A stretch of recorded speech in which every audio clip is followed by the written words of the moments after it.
Okay, back again. Just took a look at the video. I think that'll work out.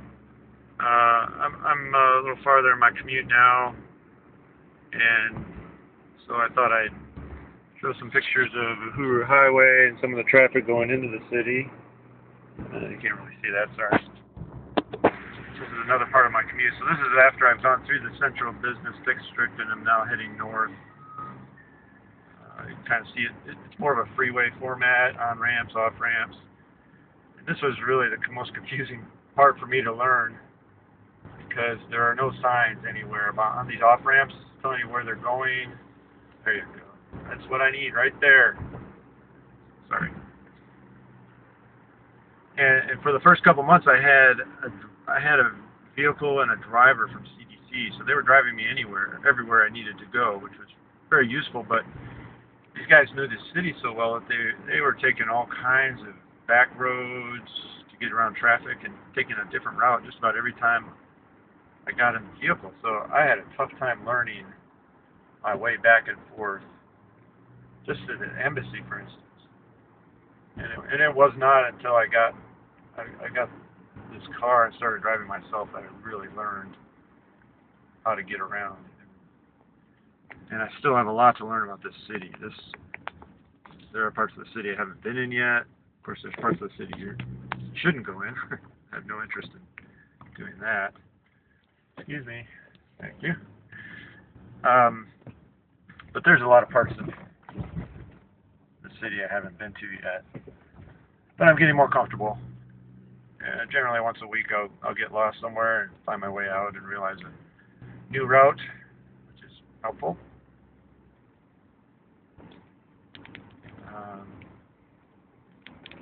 So traffic wasn't too bad coming this direction. Coming into the city from the west looked really backed up. Really backed up. I'm glad I don't have to make that commute.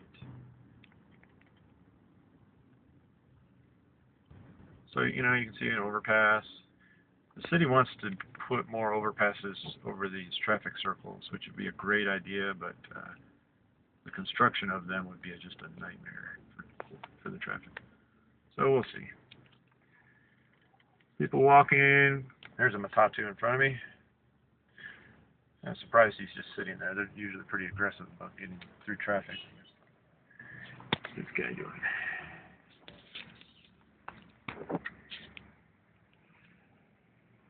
Matatu Central for right now. This guy won't stop for me.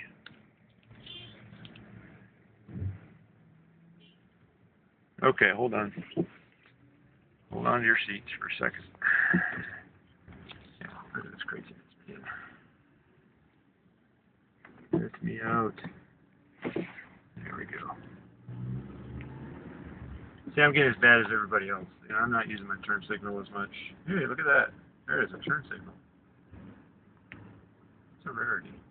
Alright, this is interesting. We'll see if you can see this. This is kind of leading up a hill towards a market area.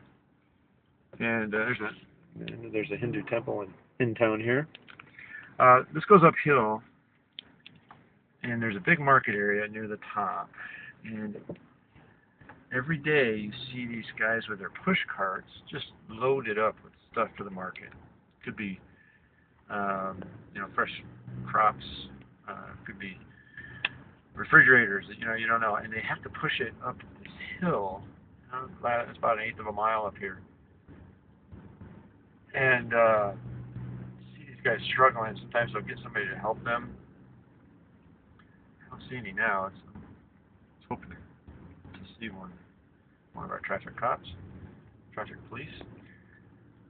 And they just kind of slog their way up this hill, getting to the market. And then at the end of the day, you see them heading down the hill with the same push cart. So they're in front of this thing, just kind of running big loping strides down the hill with this cart behind them. You're just convinced this thing is going to run them over. But they've got it figured out. It's just it's an amazing thing to see. I don't know if I'm too early for them or not, but I don't see any on the road. I was hoping to catch one. You can see our Matatu bus stop here. Just kind of wait and let them clear out. I've tried to talk to them they stop on the side of the road and kind of chatter at you to jump in the bus or van, and I said, "How do you know where it's going? How would I know what the route is?" I said, "Oh, we all have numbers." I said, "Yeah, but how do I find out what that number means?" And nobody could give me an answer. It's just people just know where the Matatu's going to go. So I haven't gotten the courage to get on one yet. They're dirt cheap. It's like 10 bob a ride, which is great for local people that need to get around and can't afford their own vehicle. But I get on one, and I'm going to end up somewhere that I won't know how to get back from probably. So. But those guys are all characters. They kind of ride on the side of the van or just inside the door, and they kind of yell at people as they go by, trying to get customers in their van. They're pretty colorful guys. All these vans are called Matatus. They used to be real death traps. They used to pack them with as many people as they could get in. They've now they put speed governors on all of them, and they limited the number of passengers they can carry to 14. And the police stop them regularly for inspections. That's what they say. There's actually a trade union for the Matatu drivers, and they're complaining about the police harassing them and shaking them down for bribes when they stop. And that's kind of an issue in the press lately. But none of these things are in very good condition, so I guess they've made some improvements in the system. This guy, he's just going to go. He has a mirror. I don't think he uses it, but just kind of pull out in traffic. If you expect them to do that, then you just stay out of their way and let them do it. So you can see the traffic coming into the central business district from the north. That's kind of what I'll be in after I move into the house, I guess, when I need to go to CDC. So my motorcycle, I would just go around all of that. It'd be nice. Bicycle, there are a lot of people on bicycles here. I just think they are really taking their lives in their own hands. I don't know. This light's flashing. Maybe a diplomat or somebody important. And this truck decides he wants to get into traffic. But he has to do it because nobody's going to let him in. Hold on a second. Let me get around this mess. Okay, I got around that truck. There's a traffic police officer standing right there the whole time. It would have been nice if they'd help that truck get into traffic. Let's see. Yep. I flashed the lights at me, hoping that I will let them across. Of course I do, because I have embassy plates on, and I can't be rude. That's something I'll have to talk to my driver about. I'm going to try to interview him this weekend. If he's going to drive our vehicle with embassy plates on it, he's going to have to be extra courteous, extra safe, those things. He's driven for an embassy family before, so I expect. This is a really nice part of the commute going up towards the embassy area, the UN section of town here. This goes through the Karura Forest. There's how many acres? I think they said like 270-acre forest right here in the middle of the city. And there's walking paths and a lot of wildlife in it. And it's really a city treasure. They've done a good job of preserving it, putting security in the forest so that people can enjoy it.